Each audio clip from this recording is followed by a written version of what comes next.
When do we start getting angry at the rape of the people by the state? Now, there's good news. We're told there's the announcement that Governor Haslam will be signing the tax cut bill, as he calls it, a tax that raises the tax on gasoline by 7 cents a gallon, but cuts it on food and also on businesses to the tune of millions of dollars. There's good news, you'd think, where the state, having control of the economy, balances one part against the other, plays one part against the other, so that the man at the top, the chief executive, can say, well, I've cut taxes, I've reduced the burden of the state on the people, and we have prosperity ahead on account of my leadership in the, is it called, the Improve Act. And I'm here and I'm looking out for you. There is, though, in the larger sense, a continuing rape. I'll call it a rape by the state of the people. A rape that continues, well, maybe daily. And should we just accept it, because we accept it because the forms of it are so familiar? Sheriff's departments, tax collectors, fines, court actions. These are the familiar forms, and better accept things that hurt us if the form is familiar than to invite something new, create something new and different with which we are not familiar and which we cannot easily and do not easily imagine and project. That's why things don't change easily, because people favor the form of the abuse, and the abuser rather making something new or demanding something new. No one demands anything new. That is something you should realize. No one is demanding reform. There's no call for reform of the penal system. There's no call for reform of indigent care in the courts. Though there is a paper that has come out strongly suggesting some changes. The main structure does not change. It does not alter itself. We do not have constitutional government, and we do not have constitutional courts. What we have, though, are stakeholders in commerce that have a continuing use of the system for their own gain. And that would be the instance I'm thinking of at the moment is the judicial industrial complex that seems to have ignored two important cases that arose out of appeals from Chattanooga.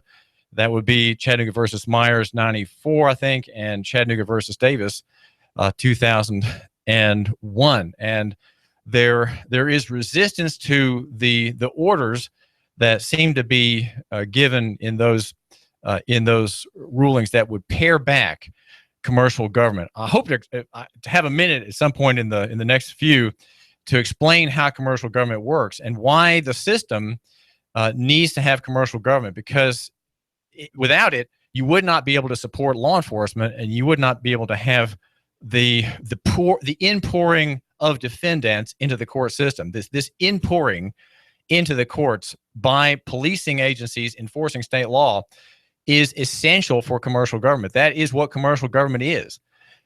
And it is not, though, constitutional, according to an appellant out of Saudi Daisy, an appellant who says that cities cannot enforce the statutes written by the General Assembly, that its authority here in Chattanooga, for example, its authority is civil only civil, not criminal. And the argument is made, the effort is being made to revive an appreciation of the case Chattanooga versus Davis, a case handled by Larry Summers, who it seems also has rejected the implications of it, and even in that ruling, unfinished business about district attorney and their authority to prosecute in the city state action. This is something that's an unfinished business, and the court admitted that there was a wrong there. This is 16 years ago. Admitted that there's a great wrong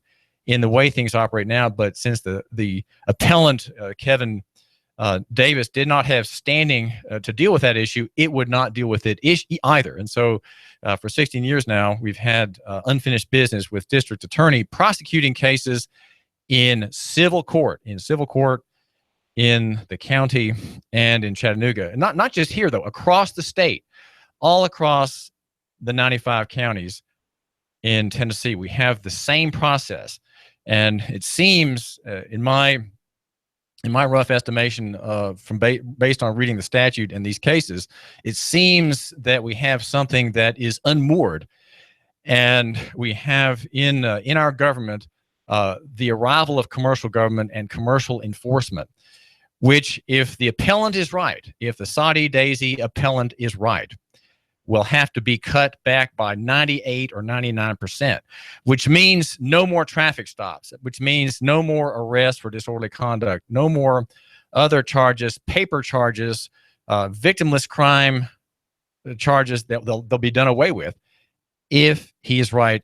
And if the high court in Nashville in 2001 said what it means what it said. Did it mean what it said, or did it not mean what it said or seems to say in this ruling? When I talk about the rape of the people by the state, I'm thinking of egregious cases, right? Maybe not so much the ordinary cases with which we're familiar, which we read about in the press, but I'm thinking about Worth County, Georgia, and there is a case there by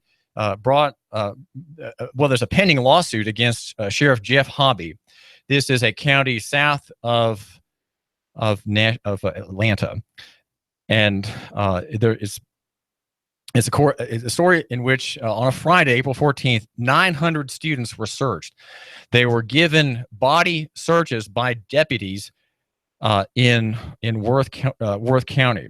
Now, that is not lawful to do that. It's not just lawful, it's a tort, it's a wrong.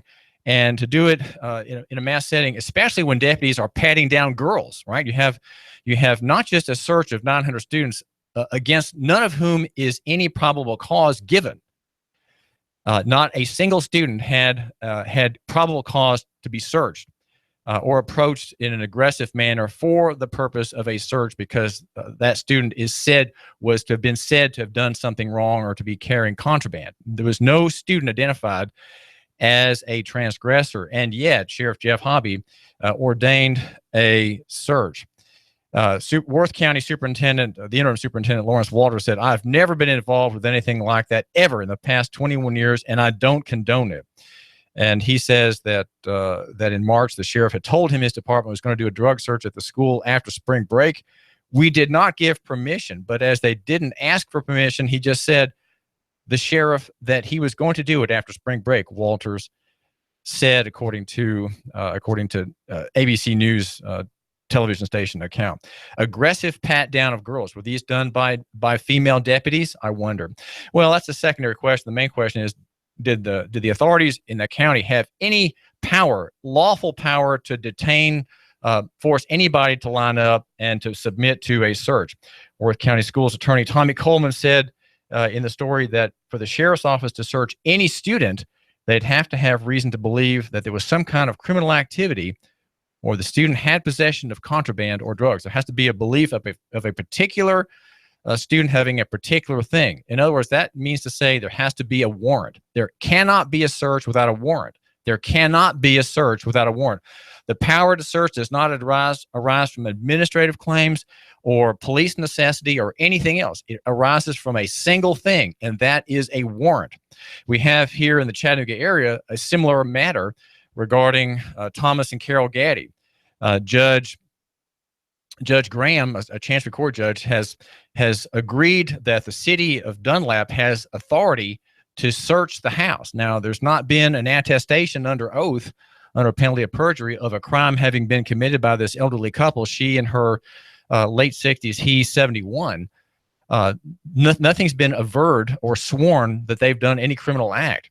But what has happened is that the mayor, Dwayne Land, under presumptive authority of an ordinance, says, we're going to inspect your house. Well, you do not have authority to search a house under the power of an ordinance. It doesn't. Administrative necessities of a city do not create presumptive probable cause. There's no probable cause to search this poor couple's house. They are being hounded and they're being abused, and Mrs. Gaddy and her husband Thomas are at this moment fugitives. They're fugitives because Judge Thomas Graham has issued a finding of contempt in that they would not let the police and the sheriff and the inspectors search the house. They said no, and the judge said, if you don't say yes, if you don't voluntarily say yes, I'm going to put you in jail. If you don't voluntarily say yes, I'm going to put you in jail. You have to allow a search. And they said no. And so rather than go to jail, they are now fugitives. They are now on the lam in this important case. It's a very important case out of Sequatchie County. And they are the victim of the machine. They represent the people, and they are being raped by the machine. The machine is commercial government. The machine is presumptive claims of authority to make you do something, to make you stop, to make you open your trunk, to make you open your door. That is what's happening. That is called a rape. It is a rape by the state against you, my listener. You, my listener, represented by these victims, the 900 children in that school. These aren't children. These are grown-ups. These are young people who are treated as chattel. They're treated as property. Whenever an officer starts ordering you around, what he's doing is acting in the same way as masters in the South did to their slaves. There's a presumption of ownership. There's a proprietary claim, if you will, upon the citizen by the officer. You belong to us. And so what we require of you is total compliance. Give us your camera. Give us permission. Let us in your house. Open the door. Undo the chain. We are coming in. You belong to us. We have a business to be here. Now, unless there's a warrant, again, a lawfully signed warrant, by oath before a judge, signed by the judge, there is no authority to enter, period. There is no authority to enter either the Gaddy house to search it for alleged defects in remodeling. There is no authority. Or students, 900 students in a Georgia county, in America, the land of the free and the home of the brave. Is it time to be angry? Or maybe not yet. Maybe not yet. Maybe we should just wait. Maybe we should be patient. This is David Tulis, and we're here at AM 1240, FM 92.7, Nooga Radio. Nooga Radio, the only platform that goes to the heart of the issues that are important for you, even issues that you haven't seen, okay? Even issues that you don't understand. We explore them here in detail. And I'm the editor, David Tulis of Nooganomics.com, the website for the man who matters, the website that has the news that you need, okay? And that would be the analysis that you need, the news that is behind the news. Brought to you by Boyd's Speedway on Saturdays, great events just south of the Tennessee border. Boyd's Speedway. We're also brought to you, the David Tulis Show, by Window Depot of Chattanooga, windowdepotofchattanooga.com. Great deals, great service right here in the Chattanooga area. So if you are property, if you're a student, you are property of the county. And so when we come, there has to be total compliance, total obedience, total submission. Absolutely, you must consent. And the interesting thing is, because we have civics classes and because we have government education, as it's called, government schooling, there's no report of a single student having resisted. Not a single student, by report, appears to have resisted, appears to have said no. Now, when you say no, what happens? You get into trouble. You face arrest yourself. You face being manhandled and punched and even tased. You risk having a gun, a loaded 9 or 10 millimeter pistol, a loaded 45 maybe aimed at your head with the officer's finger touching the trigger. That's what you face if you do not immediately consent. But no student, by report, seems to have consented, seems to have refused consent. Everybody is taught to comply. And that's what public schools are all about. Public schools are about creating the compliant student, the compliant future employee and future borrower here in Tennessee and in North Georgia. Worth County, no doubt, following its obligations like it should, making sure that students accept this bondage. It's not a bondage. It's safety. It's not evil and oppressive. No, this is security. We have to have security. Don't you want to be secure? Don't you want to be safe? Don't you want to have a school free of drugs? Don't you want to have a school where there's not a single knife, a single illicit knife? Don't you want to have a school where there's not a single illicit firearm in anybody's backpack? Don't you want that? Don't you want that? Isn't that good? We're here to make sure that there's nothing illegal in this school, that there's no firearm, no rifle, no pistol, no knife, no brass knuckle, nothing, no narcotics. We're here to make you safe. Aren't you glad? And the procedure that we're going through now, I know you're missing your math class, I know you're missing gym, is okay, but we're here to make you safe. Aren't you glad? Don't you have a spirit of thanks? This, of course, might not meet with your agreement. You, my listener, here on the David Tulis Show, you might think that there's something wrong with this. Do we have to accept? Do we have to be happy because we're safe? I suggest another answer, and I don't need to tell you what that answer is. You probably already know. Here at AM 1240 and 92.7, I argue for local economy and the free markets. I argue for reformation. I argue today for prayer. We're going to ask about prayer, and we're going to ask about what the value of prayer is. Why do Christians pray?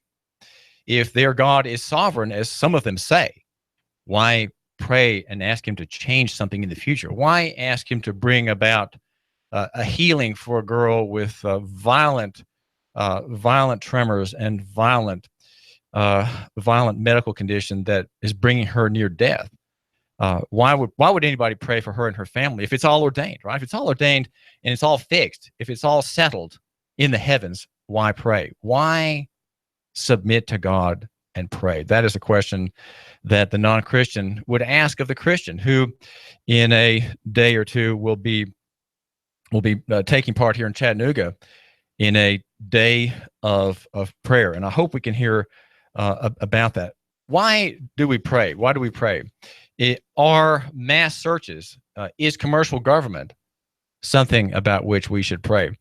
In a nutshell, about commercial government, I wanted to get to the debt bubble, and we are at the echo bubble in 3 major cities is already past the peak of the bubble in 2008. I want you to know that, San Francisco being one of them. The debt bubble echo is greater than that in the meltdown, as the central bank issuing a stream of fiat money in paper dollars, giving us new confidence, giving us an artificial stimulus to be hopeful for the future, to be secure about our future in paper money, all based on confidence in what? In human goodness, in human strength, in human institutions.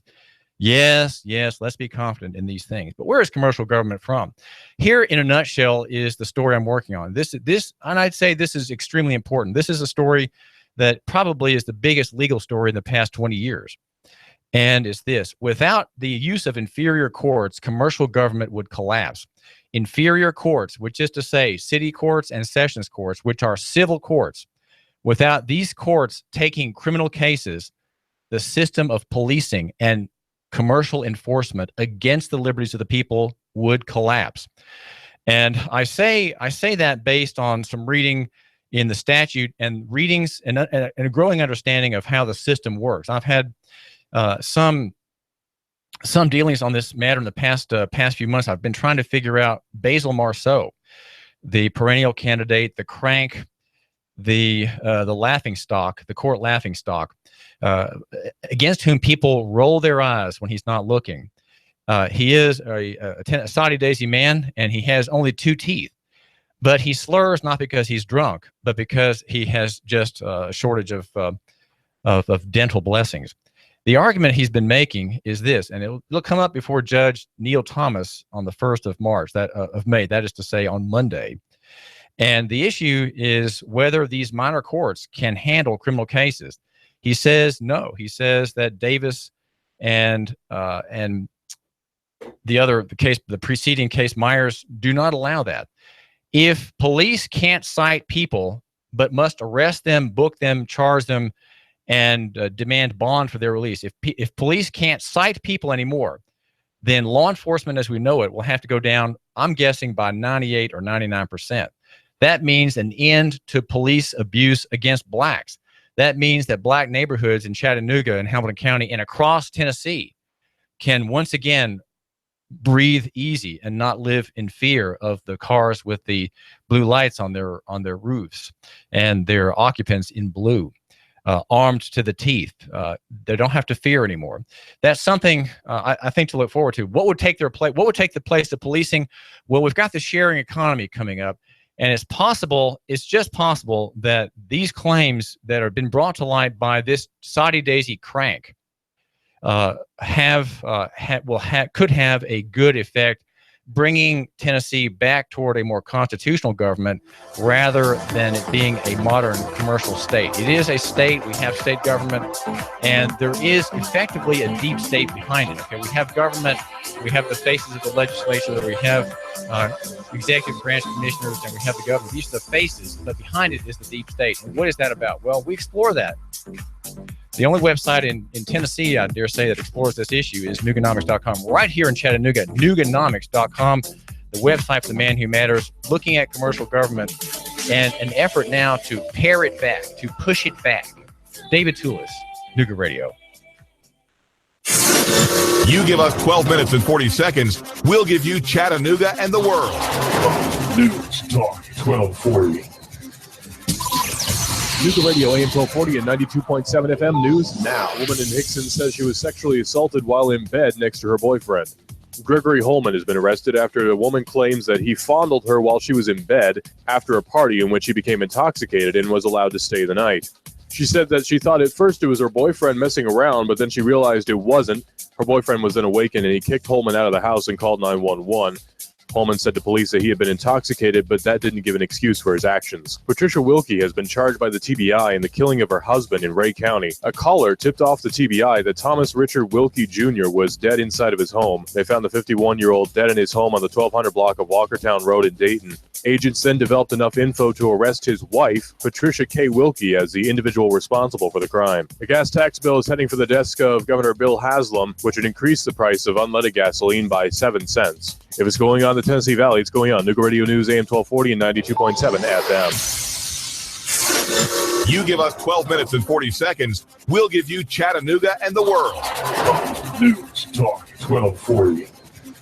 I've been a customer at SMS 14 years. It's way out of my way, but I'm well treated. I believe what I'm told. Price is reasonable. David Tulis here. Make an SNS appointment today. This week, get $50 off any 30,000-mile service or timing belt repair. And get a free combat knife as a gift. SNS Auto Repair specializes in Toyota, Lexus, Honda, Acura, Scion, Nissan, and Infiniti. 6-time winner of Best of the Best Award in the Times Free Press. 855-3436. ssautorepair.net. 855-3436.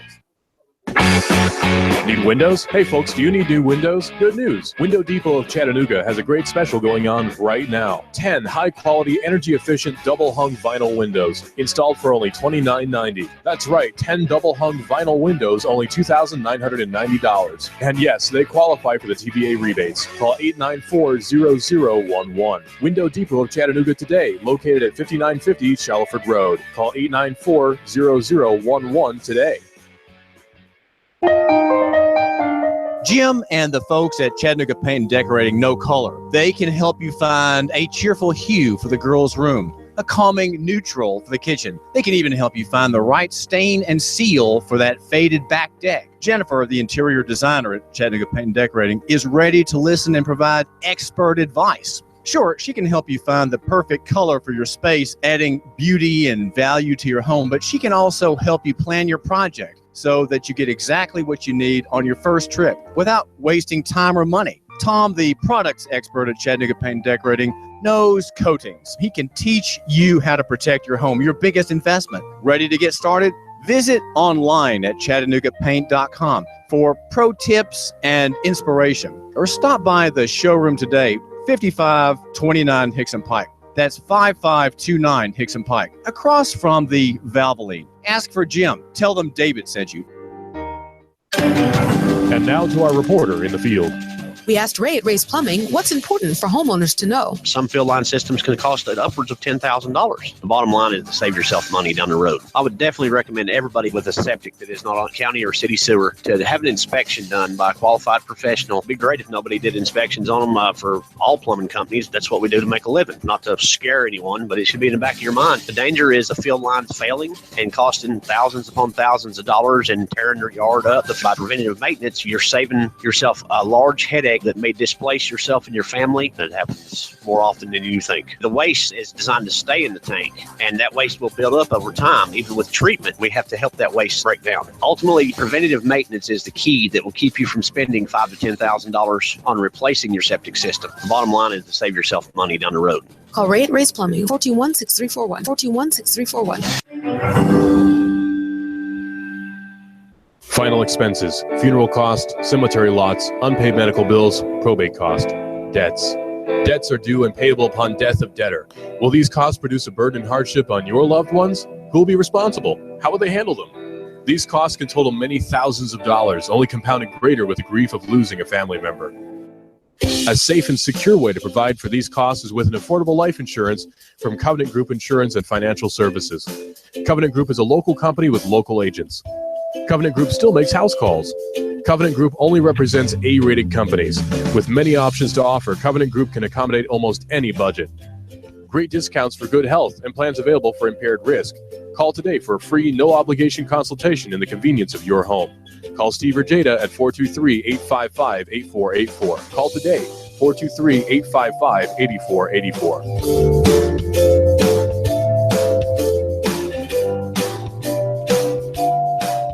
Need a tiller to get things going for the spring? Spiff up your porch, maybe your deck? Come on by and get a pressure washer at Action Rental. Family in town, need some tables and chairs for an event? Come on by and see us. Action Rental. This is Dan at Action Rental on Lee Highway. Come by and see me. Action Rentals.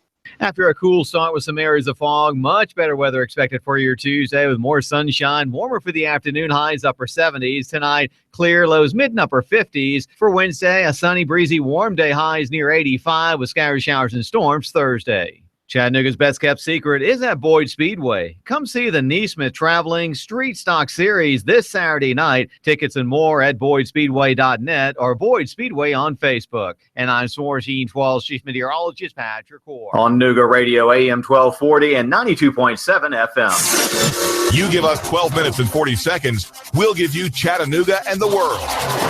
News Talk 1240.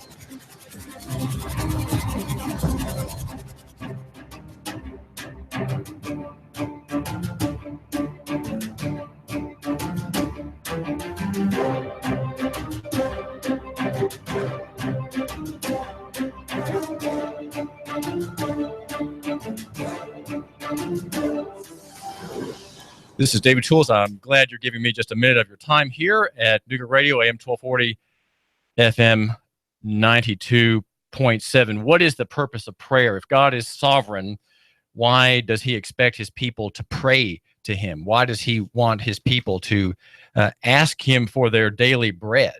Why do they need to do that if God is sovereign? And they pray to God because he does change things. He does make things happen. He does prevent evils from happening. He does ordain rescues. He heals the sick. Is that because people prayed? Is that in spite of people praying? These are questions that come from the outside of Christendom, that I would think would be worth asking and worth considering. David Tulis here. We cover local economy and the free markets here in Chattanooga and beyond. I'm a writer and an editor and a homeschool dad. I've got 4 children, the youngest still at home at age 14. And I married the gal of my dreams. I was the man involved in the homeschool newsletter here in Chattanooga before I was even married. And there were little girls in families about town that prayed that I would find a wife as a bachelor writer and editor, and I did. And she did. Jeanette appeared, and all that I had dreamed of happened to me in the way of a blessing. And I argue here on the David Tulis program every morning, starting at 9:00. Love your neighbor and buy local. I'm a dissenter. I want you to know that I dissent from the standard narrative, and I believe that the questions are usually better than the answers, especially when you're dealing with a government person. The answer is better than the question. And so I try to ask good questions. I try to ask questions that mean something, that show a right understanding of the times, right?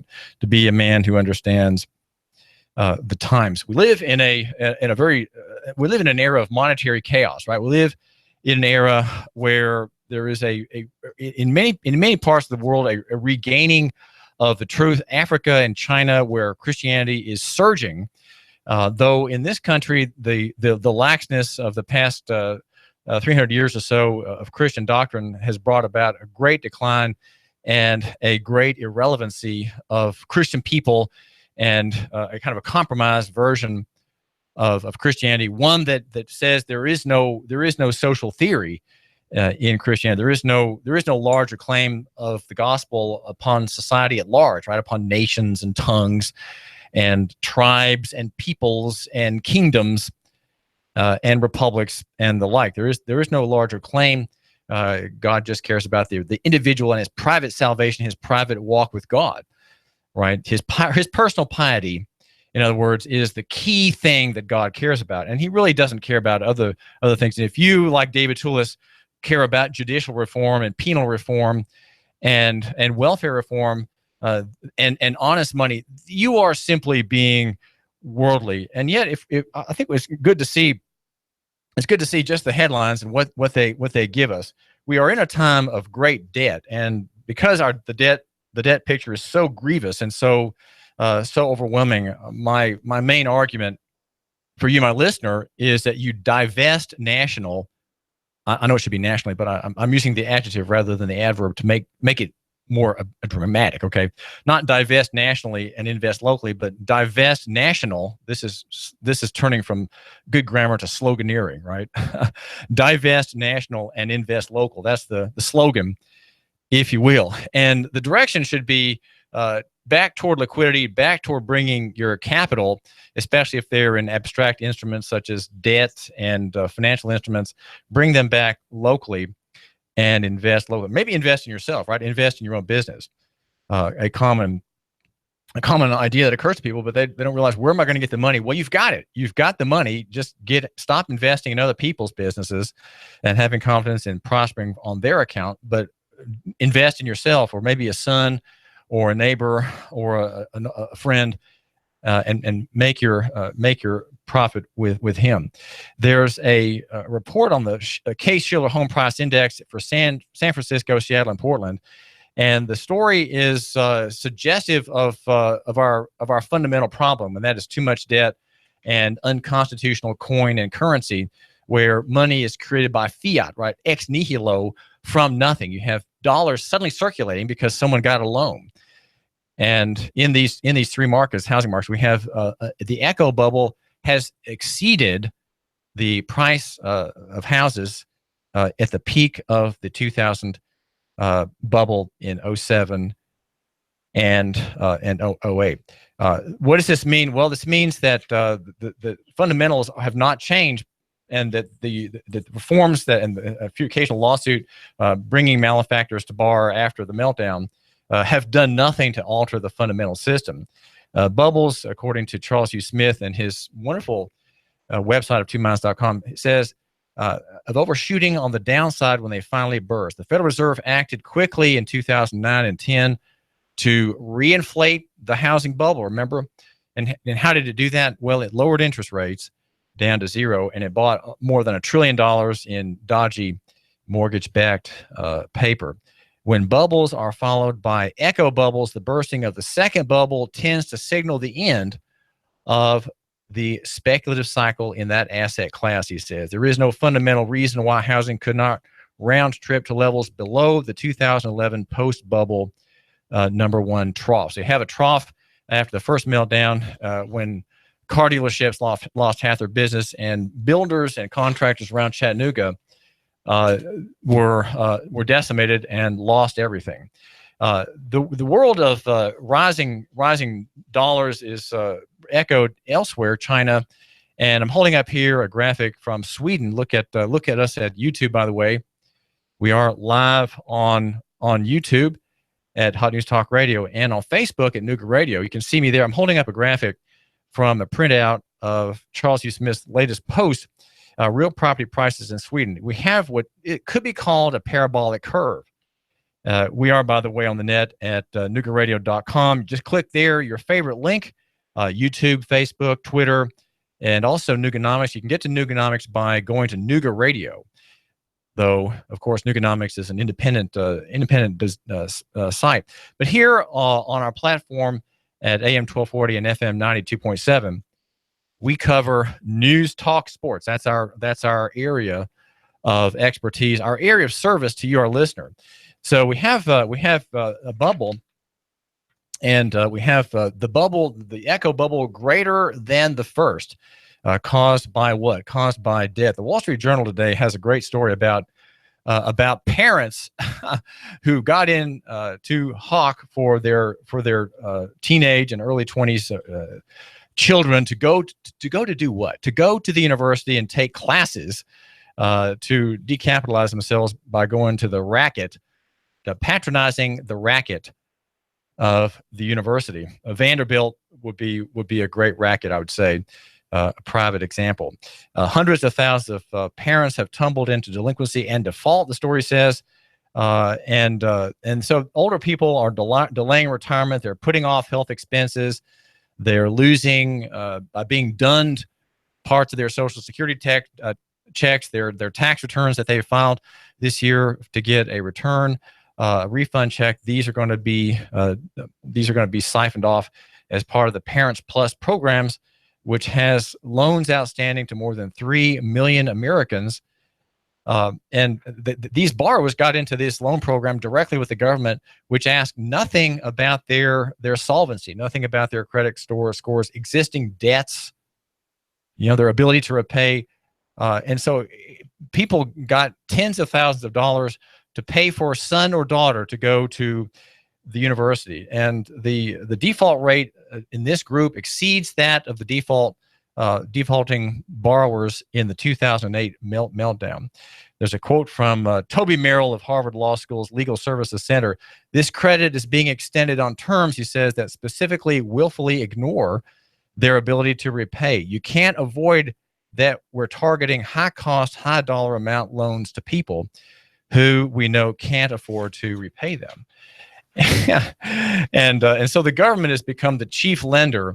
And also, don't forget, when you go into debt, you are enslaved. It is a form of slavery. You're guaranteeing payment through future labor, right? Slavery makes the slave's immediate labor serve the master. In this system, the federal government is the master, and it demands payment in future labor. So in other words, you're not just enslaved now, but you're enslaving yourself in the future. And in this student debt, you can't easily bankrupt out to escape the obligation. There's not an easy way to do that. In 10 years, the number of loans have gone of this kind. Student loans have gone from 14 million to 42 million, and altogether $1.3 trillion in paper dollars have been issued in this debt to students of all kinds, and also through to their parents, right, who help pay these children, if you will, to get through the university. Nearly 4 in 10 student loans, the vast majority of them are federal ones, went to borrowers with credit scores below the subprime threshold of 620, indicating that the Wall Street Journal says that they are at the highest risk of defaulting.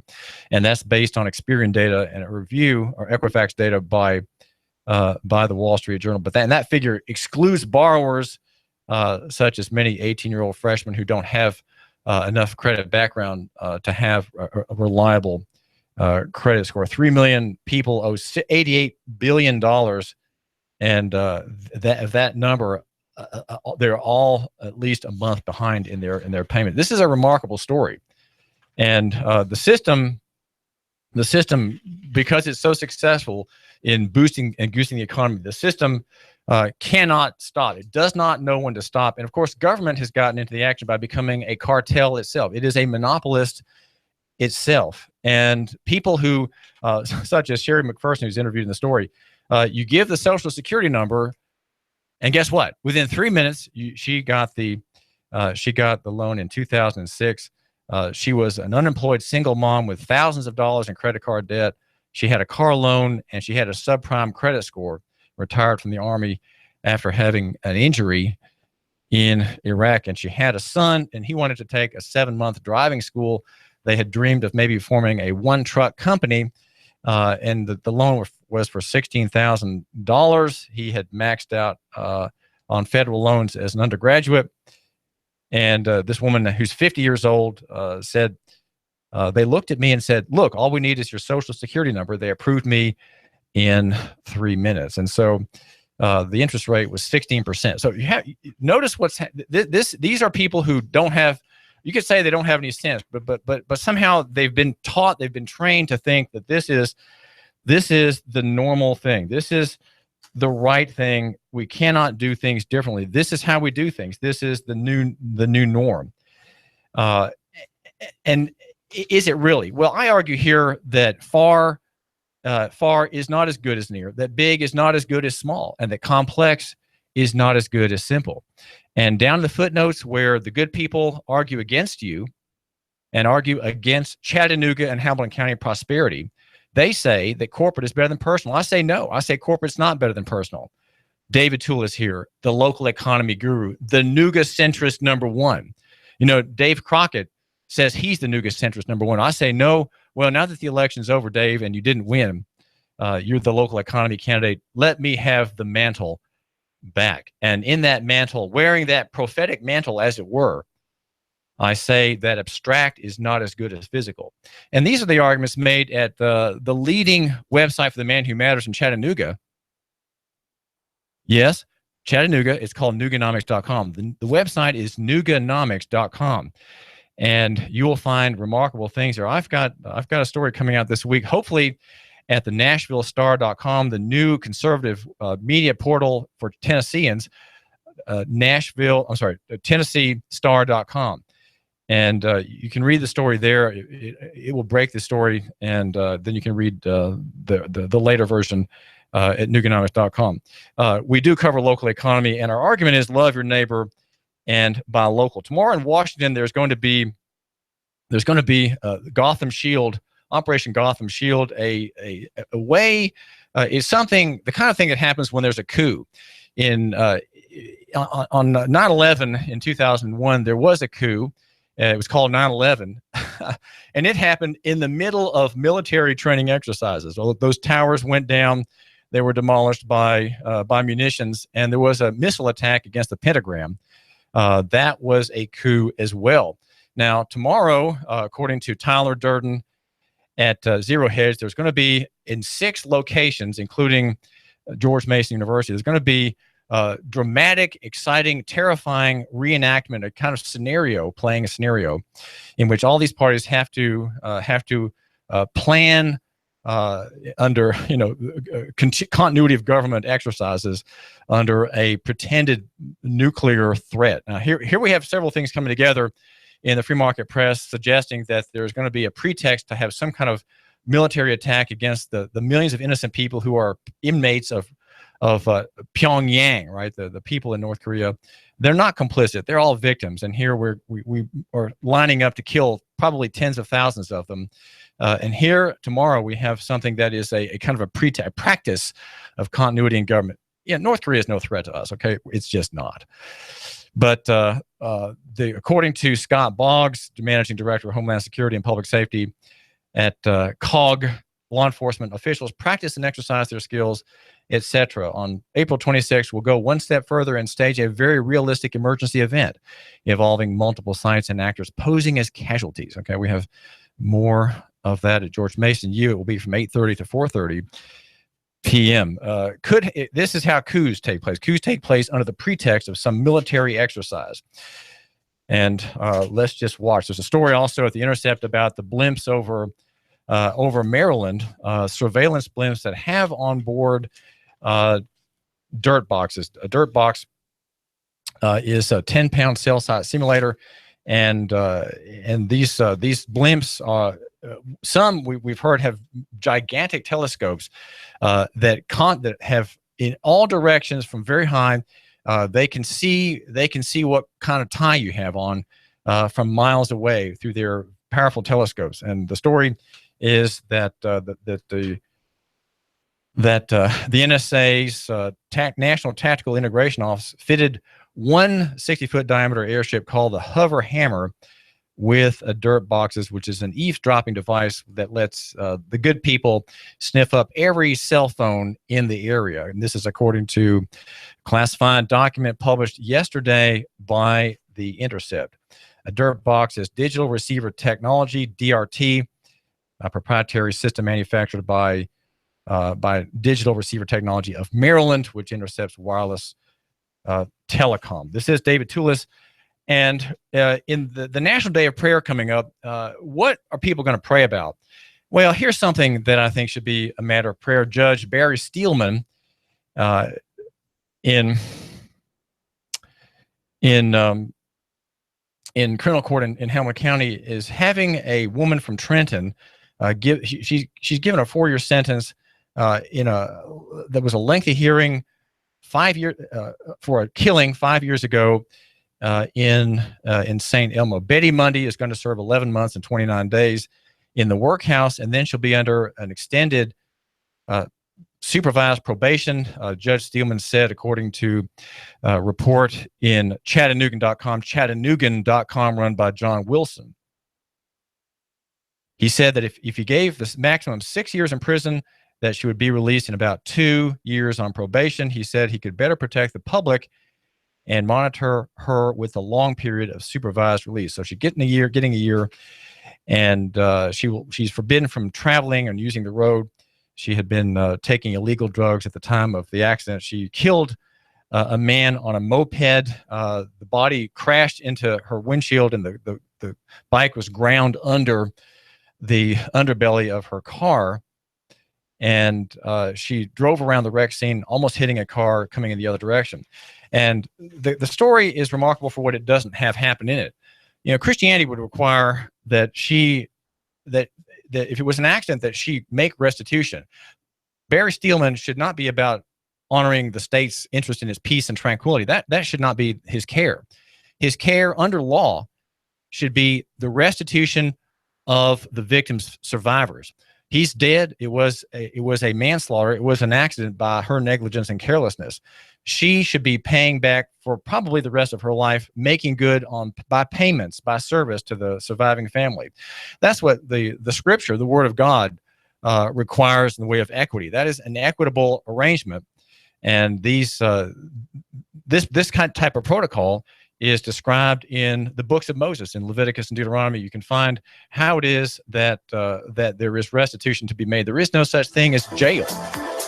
In Christianity, there is no jail. Okay, there's death, the death penalty, and then all else is restitution. All else is restitution. And the perpetrator, Betty Mundy, would be making good to the victims, trying to make good for the life of the man. She killed David Joe Bruce, who was 56 years old at the time. This is David Tulis. What is the day of prayer? What are Christians in Chattanooga going to be doing to pray? What is prayer? What is it about? Does it really matter? Does it really matter? This is David Tulis. Hot News Talk 1240.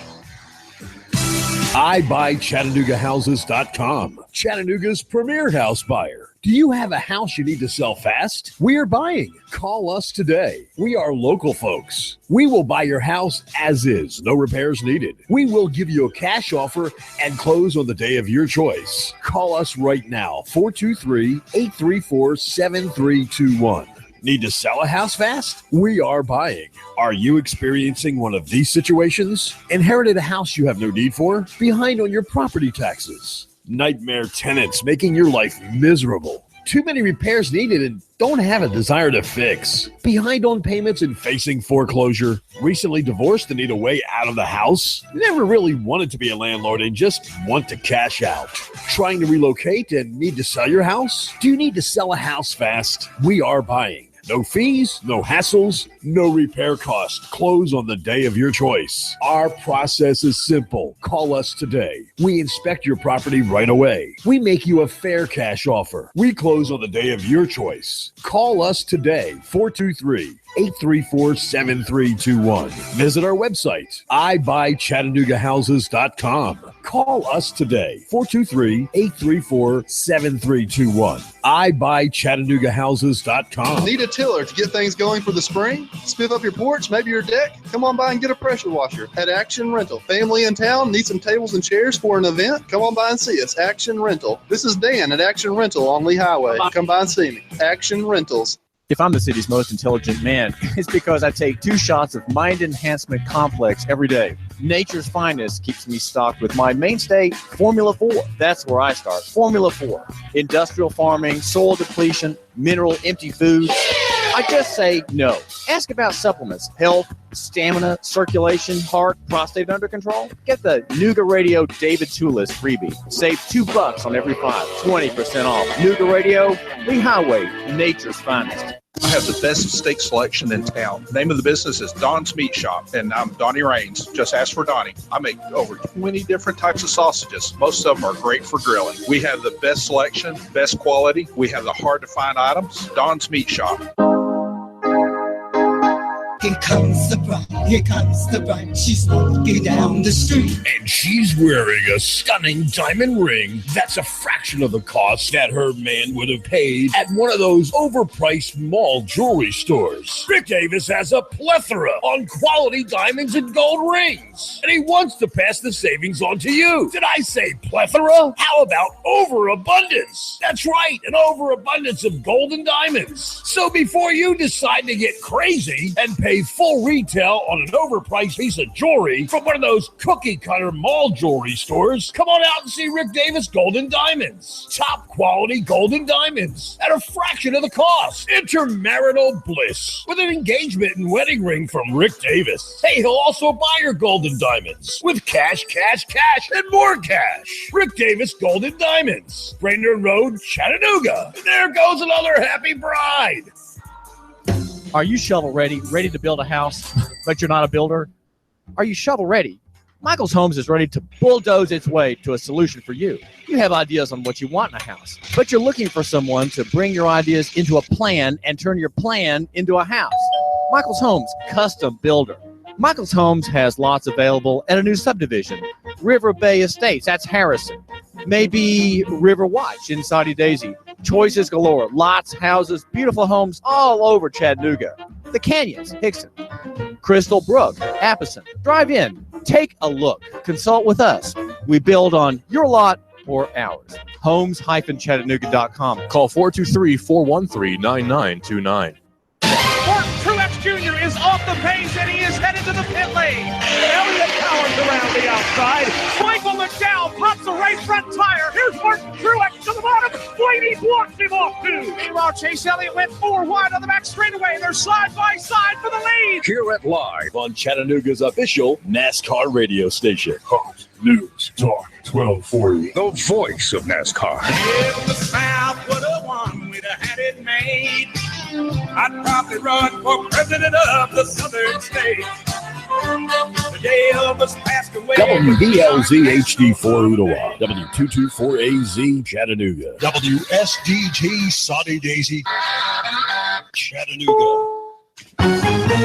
CBS News, I'm Frank Sedapani. President Trump isn't giving up on building a wall along the border with Mexico, but the president won't insist on putting money for the wall in a catch-all government spending bill. CBS News correspondent Stephen Portnoy. The signals coming from the White House sharply reduced the chances of a government shutdown at the end of the week. Aides say the president would be okay with a measure that increases funds for border security more generally, perhaps with added money for surveillance or patrols. Top Senate Democrat Chuck Schumer says the president is taking the wall off the table and that's good for the country. Ivanka Trump is attracting a lot of attention at a women's event in Berlin. CBS's Vicki Barker has that. He's been a tremendous champion of groans from the mostly female audience as Ivanka Trump praised her father. You hear the reaction from the audience, so I need to address one more point. There was no direct reference to that leaked tape in which Trump boasted about groping women, but asked about negative media depictions of her father, Ivanka Trump insisted he'd always treated the women in his family and his firms as being equal to the men. Vicki Barker, CBS News. The state of Arkansas carried out 2 more executions last night. That's 3 in the past week. The first man to get a lethal injection was Jack Jones, convicted of raping and killing Mary Phillips more than 20 years ago and trying to kill her then 11-year-old daughter, Lacey. I'm glad it's done. I'm glad that part of my life is,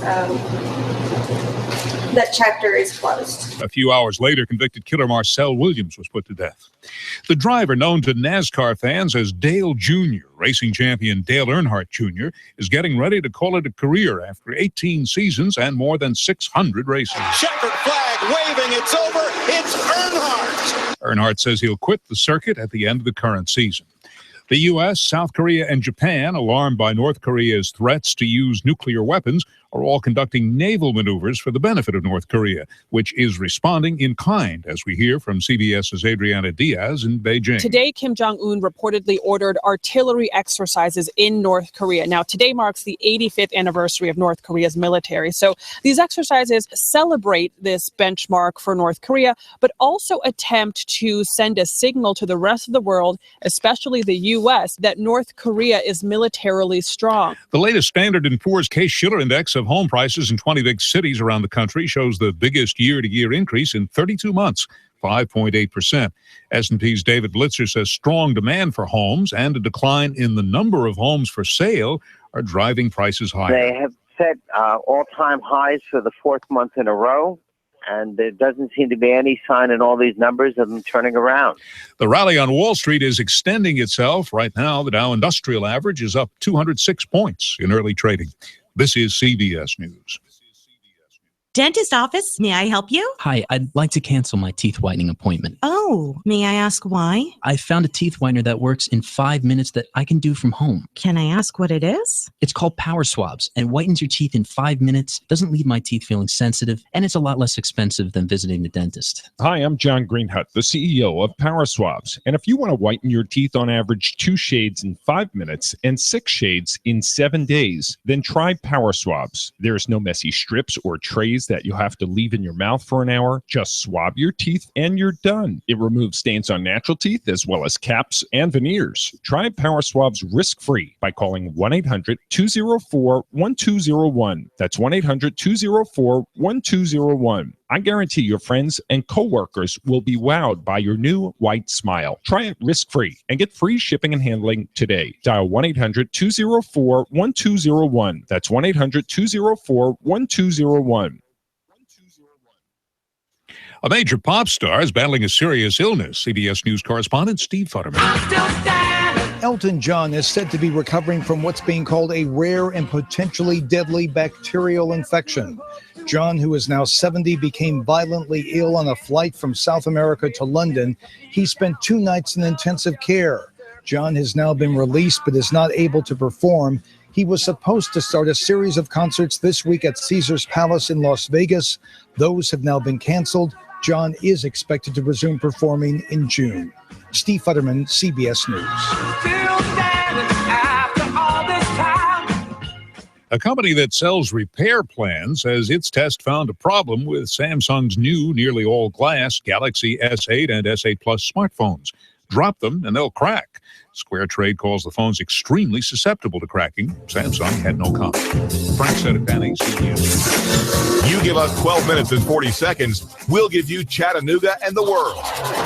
News Talk 1240. Nooga Radio AM 1240 and 92.7 FM News Now. A woman in Hickson says she was sexually assaulted while in bed next to her boyfriend. Gregory Holman has been arrested after a woman claims that he fondled her while she was in bed after a party in which he became intoxicated and was allowed to stay the night. She said that she thought at first it was her boyfriend messing around, but then she realized it wasn't. Her boyfriend was then awakened and he kicked Holman out of the house and called 911. Holman said to police that he had been intoxicated, but that didn't give an excuse for his actions. Patricia Wilkie has been charged by the TBI in the killing of her husband in Ray County. A caller tipped off the TBI that Thomas Richard Wilkie Jr. was dead inside of his home. They found the 51-year-old dead in his home on the 1200 block of Walkertown Road in Dayton. Agents then developed enough info to arrest his wife, Patricia K. Wilkie, as the individual responsible for the crime. The gas tax bill is heading for the desk of Governor Bill Haslam, which would increase the price of unleaded gasoline by 7 cents. If it's going on the Tennessee Valley, it's going on Nooga Radio News AM 1240 and 92.7 FM. After a cool start with some areas of fog, much better weather expected for your Tuesday with more sunshine, warmer for the afternoon, highs upper 70s. Tonight, clear, lows mid and upper 50s. For Wednesday, a sunny, breezy, warm day, highs near 85 with scattered showers and storms Thursday.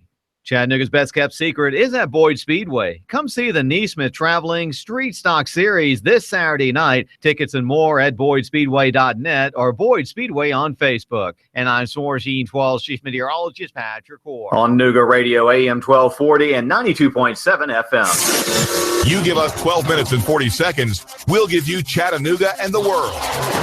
News Talk 1240. Live from Chattanooga, Tennessee, it's David Tulis.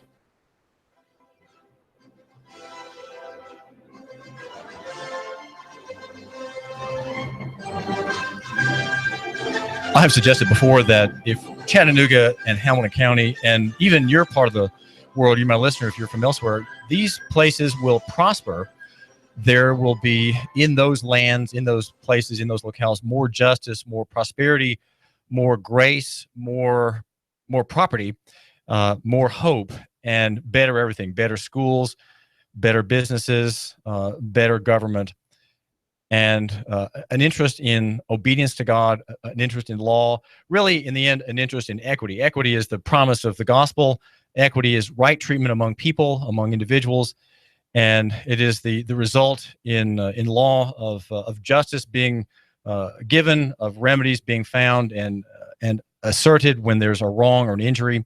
That's what equity is in court. But equity on the whole, you would say, is a prosperous world, a world in which progress has shown itself.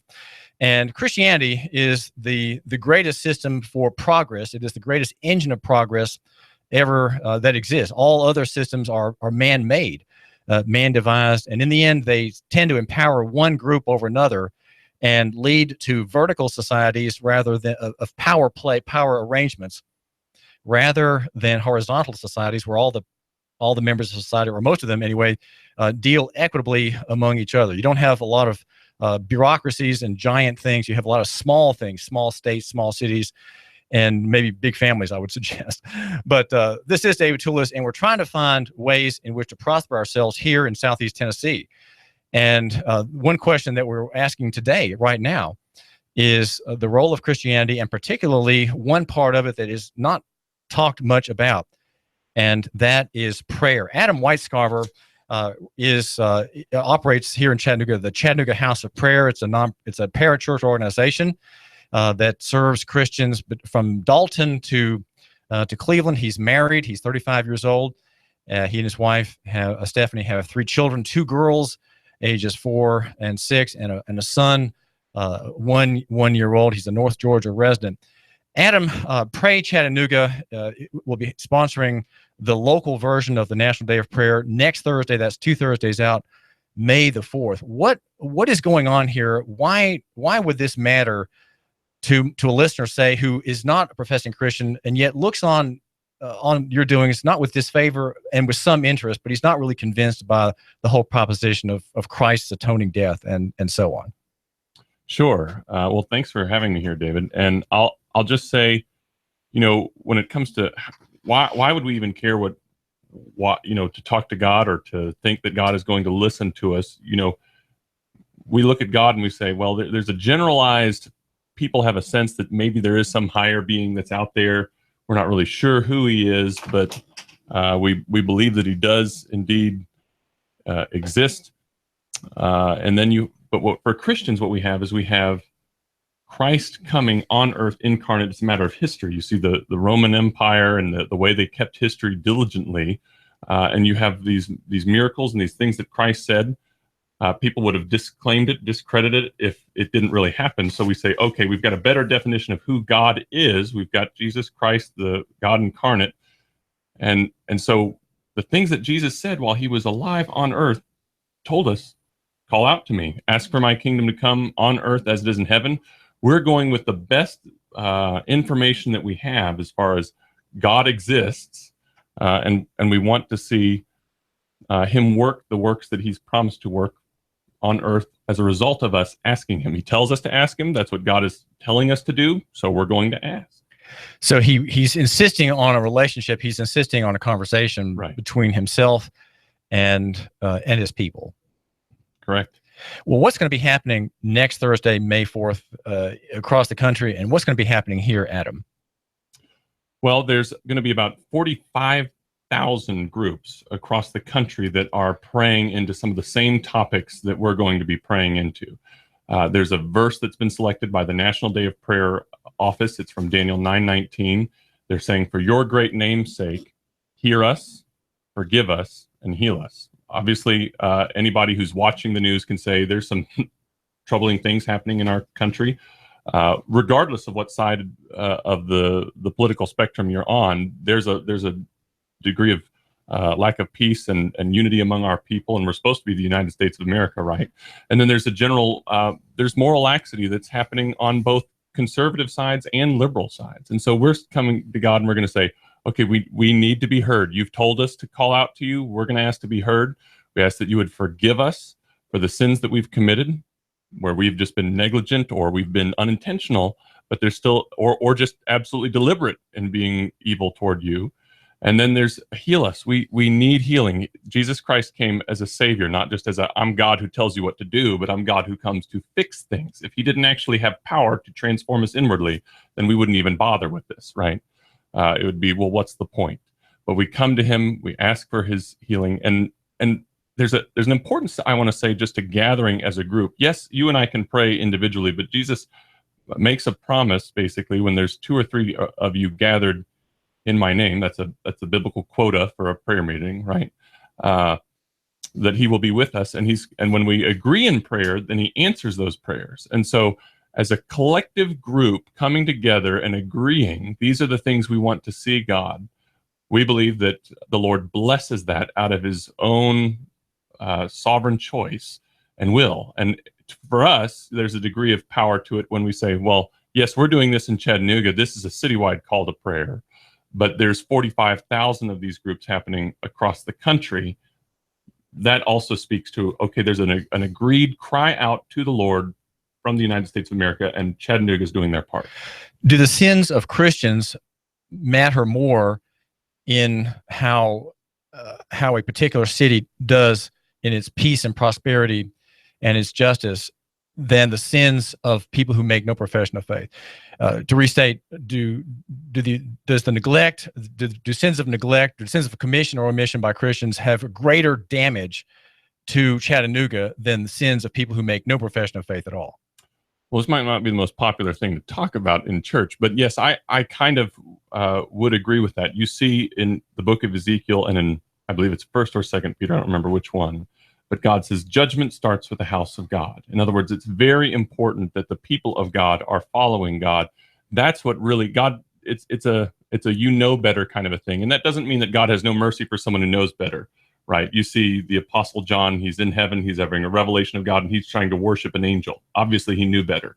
And there's mercy. There's mercy for people when they are doing the wrong thing. But it's very important for the people of God to make a concerted effort to repent of their sins and deal with stuff. And I would say, for a city's sake, you see Abraham in Genesis, he basically cries out, rescue the city. But if there's no righteous witness in a city, like you see in Sodom and Gomorrah, they were obliterated. A righteous witness, God even says in that story, he would have saved that city, but he did not, because there was no righteous witness. And so if there's one righteous person in a city of potentially thousands, because of the doctrine of the leavening of a lump, that person's virtue, his obedience to God, will have an effect on one person at a time.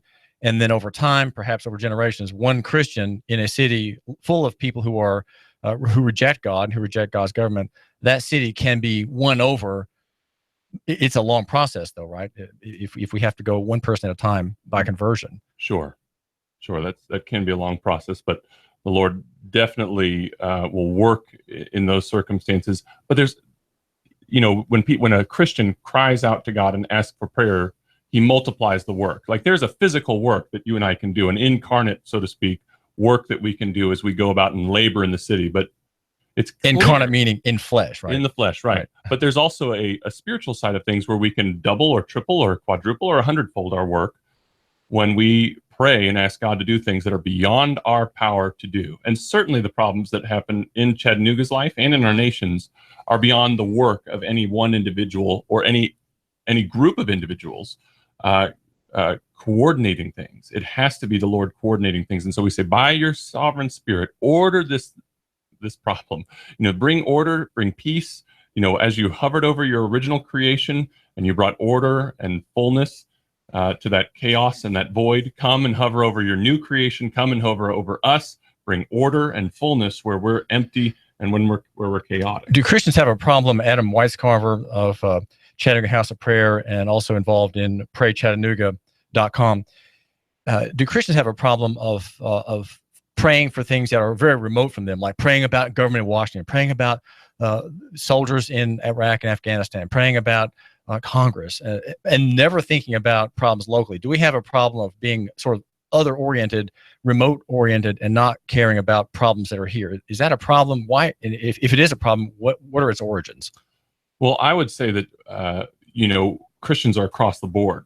Some people can't get past their own noses, and I don't actually want to be mean to those people. Sometimes you've just consumed with problems and you're always praying about things that are just in your immediate sphere. Some people are not even paying attention to the stuff in their immediate sphere when they should be, and they're looking at stuff on the far opposite end of the spectrum and saying, I'm only praying about these big picture items and neglecting the things that are right next to me.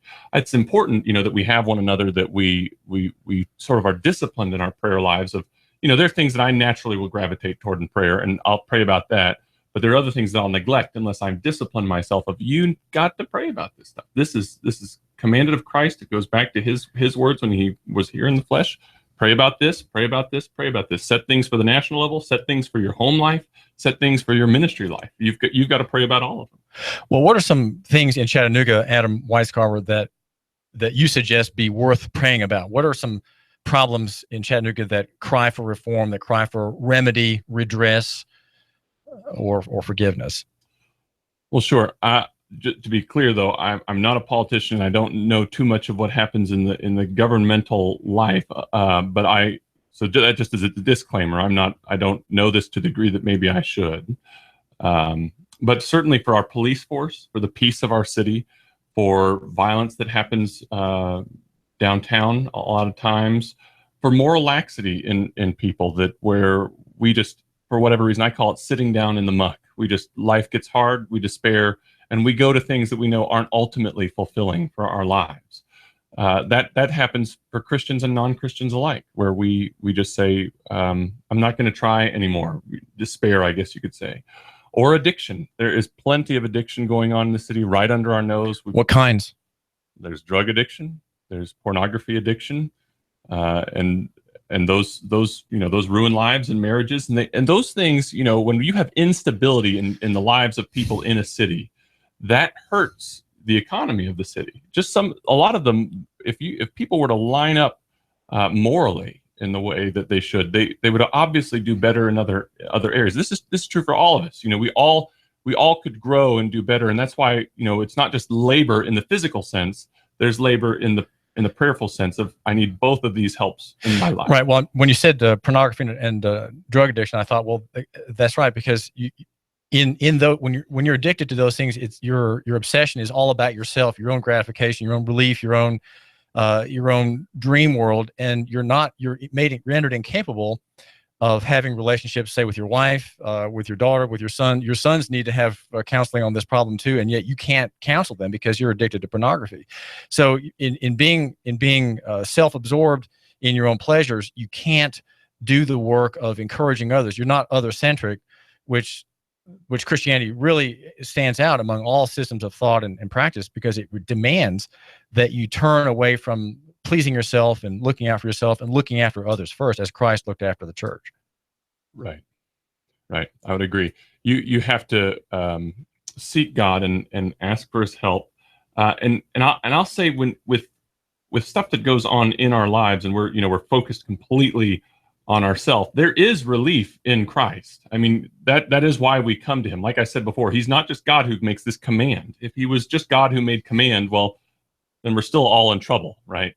He's God who saves, and that's why we're praying. It's the hear us, forgive us, heal us. We know we haven't done this properly. We need some help, and we need some healing. I need, if I'm addicted to something, obviously there's something wrong internally. I'm going to an external source because I know within myself I'm not fixing this, so I have to go outside of myself.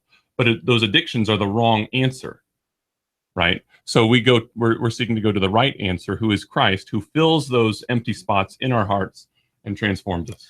Is Chattanooga under judgment in some way or other, Adam? Where is God's wrath manifest in the life of the city and people in the county?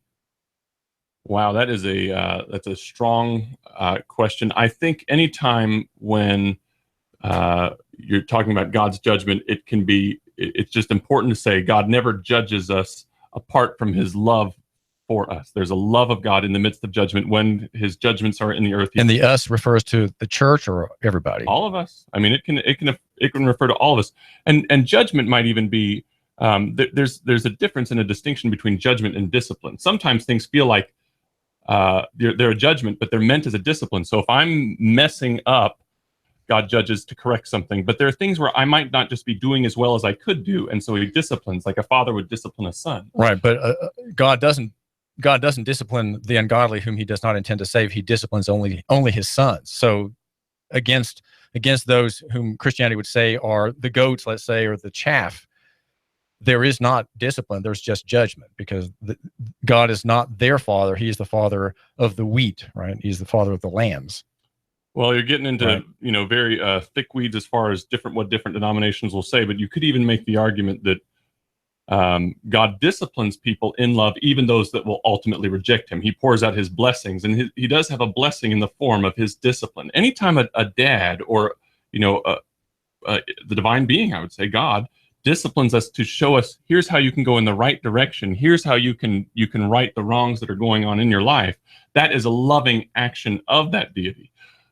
That doesn't mean that people are going to respond to it properly. That doesn't mean that you and I will respond to that properly. The church often does not respond appropriately to those disciplines. Well, all right, getting back to the question, Adam Weiscarver. By the way, Adam Weiscarver is my tallest guest. It was an honor held by Dave Crockett at 6'5", and Adam is 6'6". 6'6". Okay, so we have a very tall man giving very tall answers. Okay, so getting back to the question, Adam, you are overseeing the Chattanooga Day of Prayer. And just by the way, let me just mention to the listener, it will be held May the 4th at 6 p.m. to 7:30 p.m. at Chattanooga Christian School at the Fine Arts Center. There'll be some choir there, and good spiritual labor being done. If you're not a Christian, go there and see what these people are about. But getting back to the question, in what way, if any, is Chattanooga and the county the object of God's wrath and chastisement and discipline, if you will? Yeah, that's a hard question for me to answer. I would say there are times when God gives people over. I would say you can answer it on an individual basis sometimes, but even in big, broad swaths of things that are happening, like you could say some of the violence that's happening in the city, or where people are given over to drug addictions or things like that, that could be God disciplining to say, I'm calling you back to me. You can't get the answers that you're ultimately looking for in life unless you come to me. And I'm going to let you ruin yourself. You have free choice to ruin yourself. Oh yeah. He gives us that wide open swath of space to run through. Yep. So in your estimation, then there's no cultural judgment that the city's under. It's only individualistically is your analysis. Your analysis is, if there's judgment, it's not cultural, institutional, economic. It's purely personal and individual, and that's what people are going to be praying about. Well, no, there would. Well, as far as the prayer topics are covered by different prayer leaders. I can't tell you specifically what those leaders will go into, and I won't speak for them. They will be covering those topics. They might cover, here's a racial divide. This is we've sown this for years in this city, and the judgments that we're reaping are some of the dysfunctions that are in our society. We need to repent and go against that. I won't say there's not societal things. I just can't speak for exactly what will be happening in that event. Are the people who are involved in the Day of Prayer, Adam Weiscarver, are they praying for reform?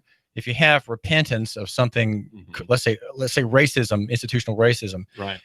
if you're repenting of that and you're praying about it, does that not next beckon you to say, okay, now that we understand that this is a judgment against us and black people are being oppressed, here's what we need to do. And it's not more welfarism. There are other things that need to be done. Is there some impetus from the day of prayer that will push believing Christians in the direction of calling for and studying for reformation and reform? Well, what we like to often say in situations like this is we say, now we've prayed about it, now go out and seek how to become answers to your own prayers. And that's just a good rule of thumb. Anytime you're praying and asking God for help is, okay, I've prayed about this, I've asked you to help me with this. Now how do I become the answers to my own prayers, asking you to help me make that happen, Lord? Adam Weiscarver, what's the website where my listener can find out more about the day of prayer this coming, not this Thursday, but 2 Thursdays out? It's PrayChattanooga, all one word, .com. PrayChattanooga.com. This is David Tulis. We argue for local economy and the free market. We're brought to you by Window Depot at Chattanooga.com. That's Window Depot of Chattanooga.com. Great deals, great service right here in the River City, and also Boyd's Speedway, where there are exciting, uproarious, smoky, noxious, loud, uproarious events every Saturday on Boyd's Speedway. We argue that you should love your neighbor and buy local. It is a sort of economic nationalism. You say economic localism. If Trump has it wrong, I have it wrong on the local side. Adam Weiscarver, thanks for joining us. Adam Weiscarver is a minister and runs PrayChattanooga.com. We'll help him organize that. And he also serves a nonprofit group, Chattanooga House of Prayer, Chattanooga House of Prayer. This is David Tulis. We argue for independence. And if God blesses, we will have more of that and a withdrawal of his wrath against this city. And there's prayer being made on this point every day. You give us 12 minutes and 40 seconds, we'll give you Chattanooga and the world. News Talk 1240. Nooga Radio AM 1240 and 92.7 FM News Now. A woman in Hickson says she was sexually assaulted while in bed next to her boyfriend. Gregory Holman has been arrested after a woman claims that he fondled her while she was in bed after a party in which he became intoxicated and was allowed to stay the night. She said that she thought at first it was her boyfriend messing around, but then she realized it wasn't. Her boyfriend was then awakened and he kicked Holman out of the house and called 911. Holman said to police that he had been intoxicated, but that didn't give an excuse for his actions. Patricia Wilkie has been charged by the TBI in the killing of her husband in Ray County. A caller tipped off the TBI that Thomas Richard Wilkie Jr. was dead inside of his home. They found the 51-year-old dead in his home on the 1200 block of Walkertown Road in Dayton. Agents then developed enough info to arrest his wife, Patricia K. Wilkie, as the individual responsible for the crime. A gas tax bill is heading for the desk of Governor Bill Haslam, which would increase the price of unleaded gasoline by 7 cents. If it's going on in the Tennessee Valley, it's going on. Nooga Radio News AM 1240 and 92.7 FM. I have the best steak selection in town. Name of the business is Don's Meat Shop, and I'm Donnie Raines. Just ask for Donnie. I make over 20 different types of sausages. Most of them are great for grilling. We have the best selection, best quality. We have the hard-to-find items. Don's Meat Shop. Window Depot of Chattanooga. They're locally owned and operated and been around since 2008, installing top-quality vinyl replacement windows. You get the best price and service in the area. Top-quality double pane, energy-efficient windows. They look great and save you money. Oh, I love to save money. You'll also save money on your heating and cooling costs. Call 894-0011. 894-0011. WindowDepotChattanooga.com. WindowDepotChattanooga.com. Sales and installation professionals. You'll get a fantastic job while helping to enhance the value, appearance, comfort, and efficiency of your most valuable asset, your home. Other window providers? No way. Window Depot Chattanooga's windows qualify for the TVA rebate. Sliding doors, gutters, soffits, fascia, garage doors, and other home improvements. If you want to save a ton, call 894-0011. WindowDepotChattanooga.com. WindowDepotChattanooga.com. Window Depot of Chattanooga. Sales and installation professionals. And now to our reporter in the field. We asked Ray at Ray's Plumbing what's important for homeowners to know. Some field line systems can cost upwards of $10,000. The bottom line is to save yourself money down the road. I would definitely recommend everybody with a septic that is not on county or city sewer to have an inspection done by a qualified professional. It'd be great if nobody did inspections on them for all plumbing companies. That's what we do to make a living. Not to scare anyone, but it should be in the back of your mind. The danger is the field lines failing and costing thousands upon thousands of dollars and tearing your yard up. By preventative maintenance, you're saving yourself a large headache mistake that may displace yourself and your family. That happens more often than you think. The waste is designed to stay in the tank, and that waste will build up over time. Even with treatment, we have to help that waste break down. Ultimately, preventative maintenance is the key that will keep you from spending $5,000 to $10,000 on replacing your septic system. The bottom line is to save yourself money down the road. Call Ray at Ray's Plumbing, 421-6341, 421-6341. Oh, he's got bad breath. And once he slobbered. But your dog's teeth are important for his health. The canine dentist at Wolf Fever has an offer. Listen, ultrasonic cleaning, polishing, x-rays, only $135. Ordinarily, you'd pay $175. For a few days, pay only $135. And get $115 in freebies as a thank you. Grooming, boarding at the inn at Wolf Fever. Act this week. Use anytime this year. Floss and rinse now. 344-1913. WolfTeaver.com. Final expenses, funeral costs, cemetery lots, unpaid medical bills, probate cost, debts. Debts are due and payable upon death of debtor. Will these costs produce a burden and hardship on your loved ones? Who will be responsible? How will they handle them? These costs can total many thousands of dollars, only compounded greater with the grief of losing a family member. A safe and secure way to provide for these costs is with an affordable life insurance from Covenant Group Insurance and Financial Services. Covenant Group is a local company with local agents. Covenant Group still makes house calls. Covenant Group only represents A-rated companies. With many options to offer, Covenant Group can accommodate almost any budget. Great discounts for good health and plans available for impaired risk. Call today for a free, no-obligation consultation in the convenience of your home. Call Steve or Jada at 423-855-8484. Call today, 423-855-8484.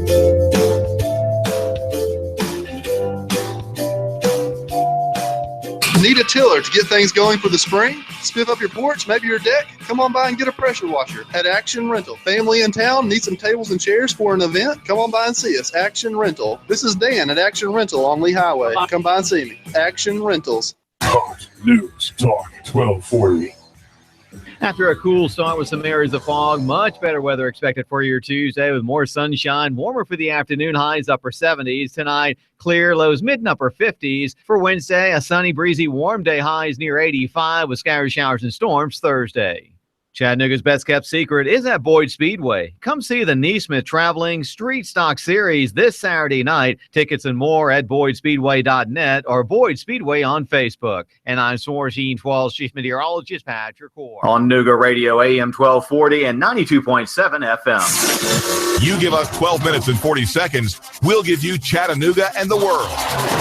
News Talk 1240.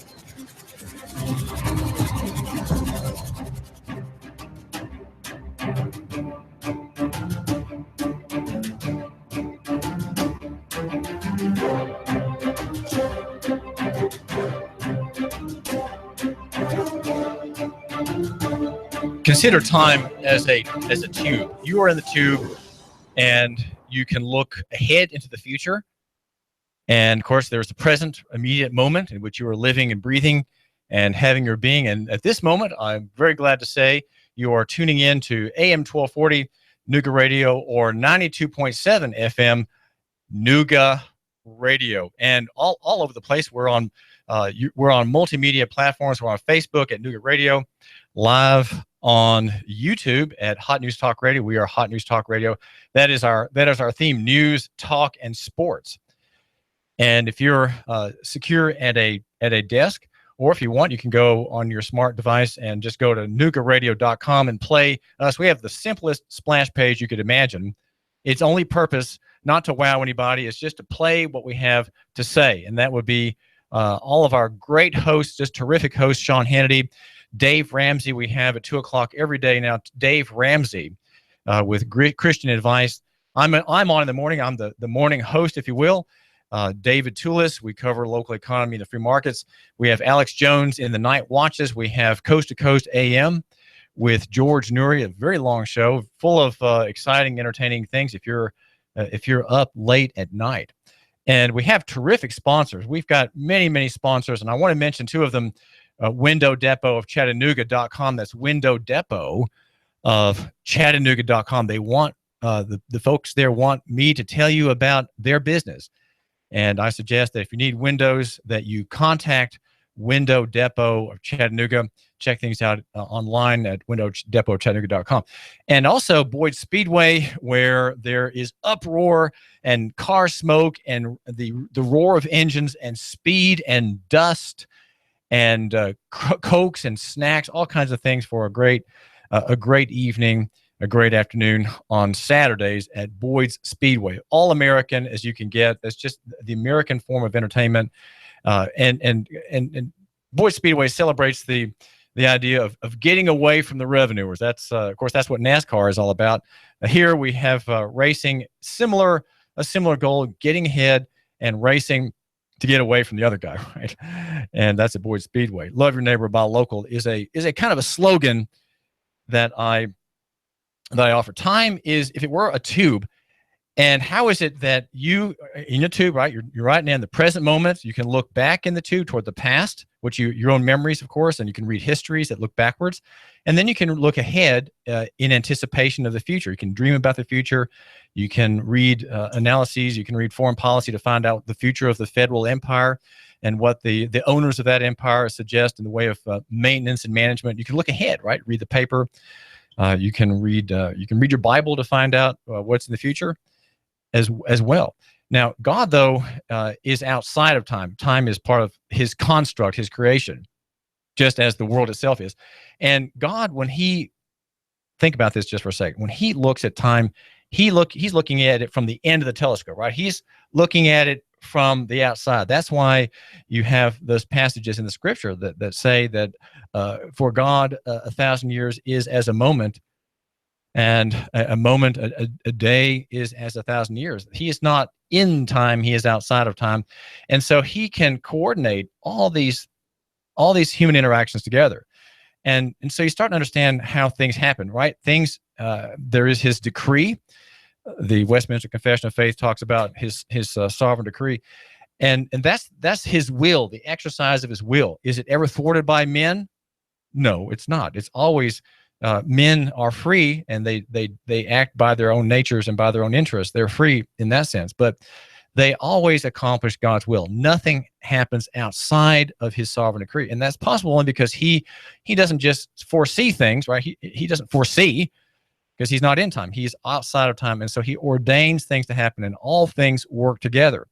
Now, do they work together for good for everybody? No, they don't. They work for evil for those the scriptures would teach are rejected, right? The fish that are thrown out, those that are kept. There's the wheat that's kept and put into the garner, and then there's the chaff that's burned. There are the sheep, and there are the goats. One of the main points that many of the parables, Christ's parables, make is simply the division. There's a division in humankind. There is the elect, those who are given grace to repent of their sins, to repent of the violation, if you will, of God's commands. And then there are all the others who do what they want. They have their own way. They follow their own law. They are antinomian. They're against the law. They are against what God decrees, and they reject him because he has not given them the means of repentance and the means of grace. He has not done that to them for his own sovereign reasons that are mysterious. He saves some and he lets others pass. And those, of course, are the ones under judgment. And that is the great aching claim Christianity makes. And that the division is based upon those who believe in Jesus Christ as the Son of God. And that's not something that you can generate yourself in the way of belief, right? That's not something that comes to any man of his own will to believe. It is given one to believe that, according to basic Christian teaching. So if you're not someone who believes that, well, then you have to pray that God would convince you of it. It's not in your hands if you're someone who's outside of the realm, outside the claims of Christianity. That's something that you can't enter by your own will. And so where does prayer fit in? We've been talking with Adam Weiscarver, who runs the Chattanooga House of Prayer, and he's one of the organizers of the Day of Prayer here in Chattanooga. Not this Thursday, but Thursday next, right? 2 Thursdays, part of the National Day of Prayer. And what can we say about praying? Well, praying is something that God's people are required to do. It is a conversation they have with God. And it is not simply neurons firing that constitute prayer. It's more than that. It's not just a subjective, emotional, biological, or neurological activity. It is a real relationship that Christians claim they have with God. Again, not because of something they've done or some virtue they have exhibited or some good work that they've done to a neighbor. That's not why God has that relationship with them. It's purely by God's secret reasons that he chooses some and forgives some and lets others go. I was looking this morning in the Screwtape Letters by C.S. Lewis for a passage suggesting how that works a little bit. A very beautiful passage, and I don't know how to cut it off so that you could just get the choicest bits. There's more to it than I want to read to you, but in a nutshell, this is about the enemy referred to in this paragraph is God, okay? Because this is the story of demons who are corresponding over their patient, who is a man who's converted to Christianity, and they're trying to win him back to their savior below, if you will, their king below Satan. And one part of the paragraph says, if you try to explain to him that men's prayers today are one of the innumerable coordinates with which the enemy, that's God, harmonizes the weather of tomorrow, he would reply that then the enemy always knew men were going to make those prayers, and if so, they did not pray freely, but were predestined to do so. And he would add that the weather on a given day can be traced back through its causes to the original creation of matter itself, so that the whole thing, both on the human and on the material side, is given from the word go. What we ought to say, of course, is obvious to us, we demons, right? That the problem of adapting the particular weather to the particular prayers is merely the appearance at 2 points in his temporal mode of perception of the total problem of adapting the whole spiritual universe to the whole corporeal universe, that creation in its entirety operates at every point of space and time, or rather that their kind of consciousness forces them to encounter the whole self-consistent creative act as a series of successive acts. And he goes on to say how it does so is no problem at all, for the enemy does not foresee the humans making their free contributions in a future, but he sees them doing so in his unbounded now. So God uses prayer. He heeds prayer and he uses prayer, and because people pray, he accounts for that in his eternal now, right? His unbounded now. He uses prayer. So prayer, God is sovereign and God has an eternal decree, and yet Christians are ordered to pray. They're ordered to speak to God, to petition God, to redress their grievances to God, to ask God to forgive them. It is a real relationship, and that is what is remarkable about Christianity, because God, he's empathetic with us. He has sent us his son Jesus to be a man, and that of course is the thrilling and terrifying proposition in Christianity, that Jesus is the Son of God, who is God and man at the same time, without confusion of his two natures. And here's the kicker, celebrated at Easter, that he is physically now before God. Jesus, the man with his earthly body, is now in that body physically before God, who does not have a body as we do, in heaven, which is a place that we cannot identify the location of. And there he is interceding on behalf of his children. That is the strange, even bizarre mystery of Christianity that has gripped thousands of people here in Chattanooga, in Hamilton County, who pray and whom are praying about the city and the country.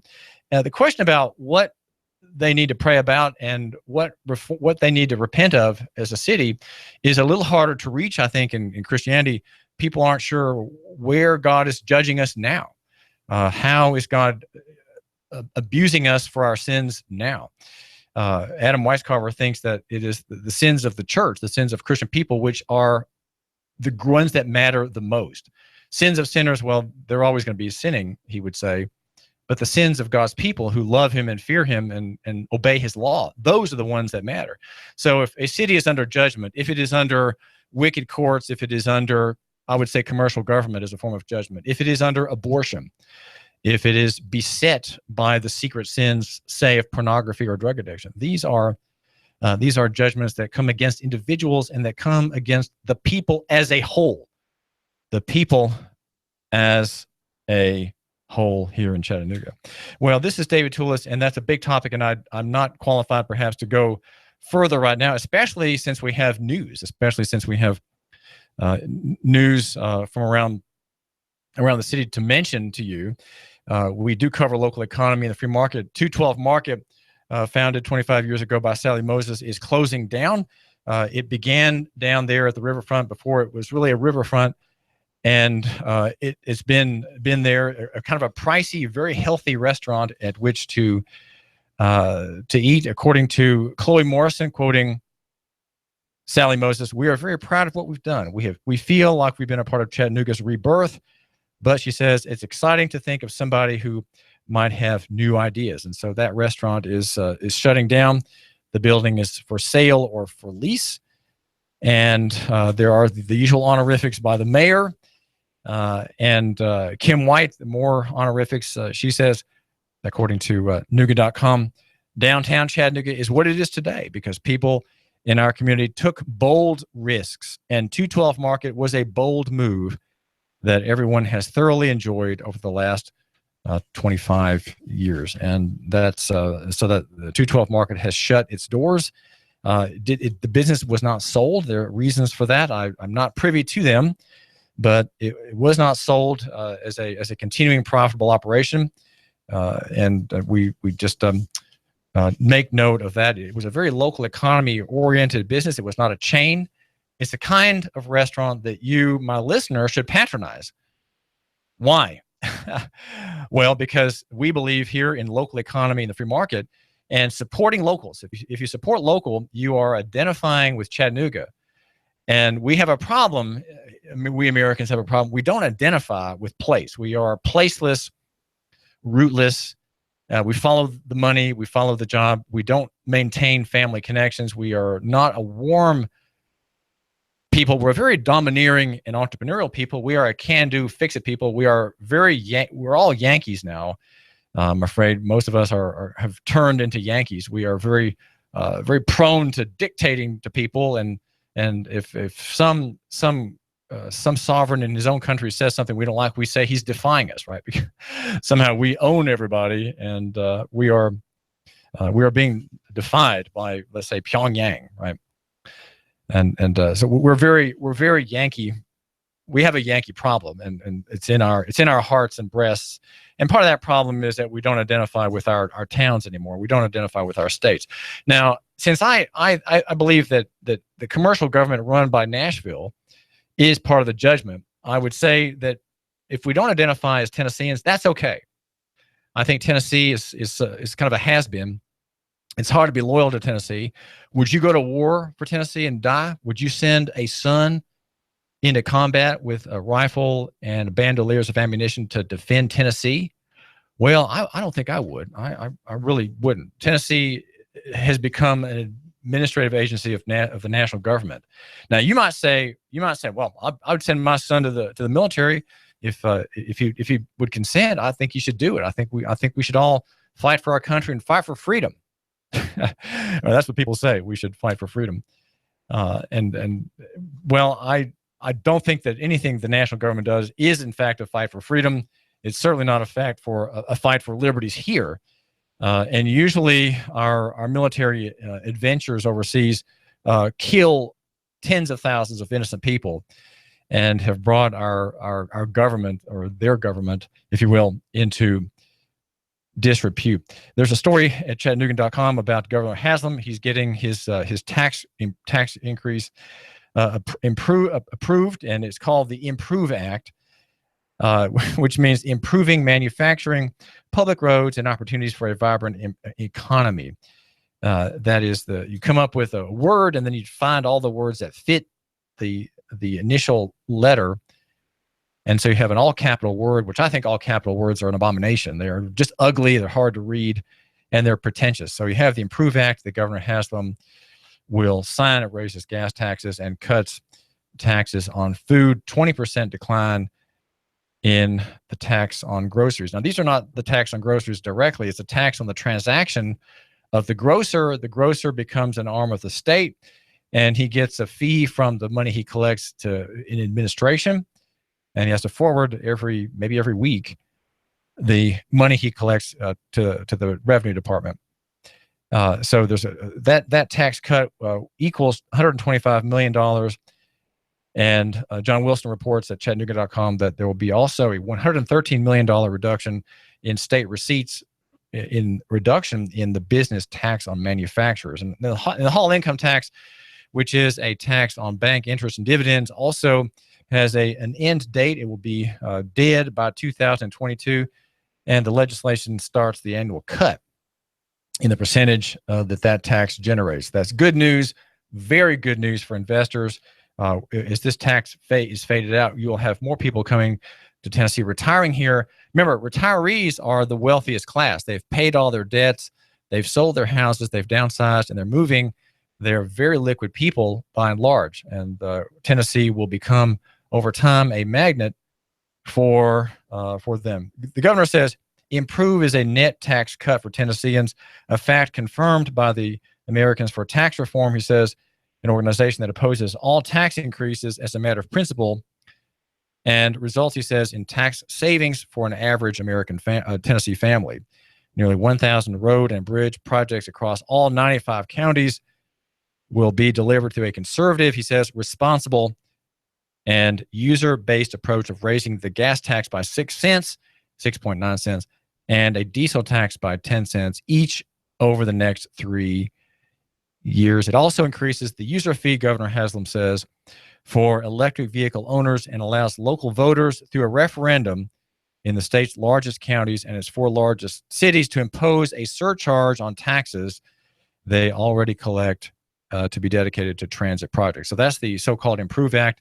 Again, probably misnamed, but Governor Haslam is a Republican, calls himself a conservative and a free marketer, is raising taxes on one area and reducing them on another. And that's something he will no doubt sign in the next day or two, probably with fanfare, something you can watch for in the news cycles. In Jamestown, Tennessee, which is northwest Knoxville, it's directly north of Cookeville, there is Fentress County. Now, Fentress County has a Sheriff, Charles Cravens. He was tried in federal jurisdiction for 3 counts of honest services fraud and 1 count of deprivation of rights under color of law. He was having sexual relations with inmates in his jail, according to WSMV TV out of Nashville. In the federal investigation, he talked with 2 female inmates about having sex with them and leaving the jail together. He drove the inmates to a trailer, which is where they allegedly had unprotected sex. Investigators say Cravens maintained relationships with these inmates until they were released in February of this year. He drove a 3rd female inmate outside the county to visit a relative and had sexual relations with her on that trip. And then there was the abuse of a man. He kicked a male inmate and putting him in a headlock while he was being handcuffed. The inmate claims Cravens hit him in the back of the head twice while he was handcuffed. Honest services fraud is the best way the feds can get at him. This is a violation of the Tennessee oppression statute. He should have been tried in Tennessee court, not in federal court. Services, failure of services, that's a stretch. This is David Tulis, and we want local economy. We want free markets. We want there to be constitutional government. And let's hope that we can bypass the surveillance commercial government state, commercial state that we have today, and obtain over time liberty and free markets. Hot News Talk 1240. Competent, kind, caring, knowledgeable, experienced, great listener, great negotiator, in touch, accessible. If these are the characteristics you want and need in a realtor, you want and need Thomas DeMoss of Keller Williams Realty. Thomas is a very gifted realtor who puts the client's needs first. Whether you're buying or selling a home, Thomas is the realtor of choice. Thomas will help and guide you through each step of this very important process. For many of us, the purchase of a home is one of our largest investments and most important family and financial decision. Let Thomas use his 10 years of experience in the Chattanooga real estate market to give you the advantage you need when when buying or selling a home. Buying a house? Thomas can help you navigate the emotional and somewhat anxious process of buying a home. For those of you who want to sell a house, Thomas uses his marketing and negotiating experience to help you sell your home for top dollar. Thomas is a local resident, raising his family here in Hamilton County. He knows the area very well. For many agents, real estate is a job. With Thomas DeMoss, it's a passion and what he loves to do. Call Thomas today for a no-obligation consultation. He makes the process as simple as possible. Call 423-364-0028 and visit his website, northriverpropertygroup.com. I've been a customer at SNS 14 years. It's way out of my way, but I'm well treated. I believe what I'm told. Price is reasonable. David Tulis here. Make an SNS appointment today. This week, get $50 off any 30,000-mile service or time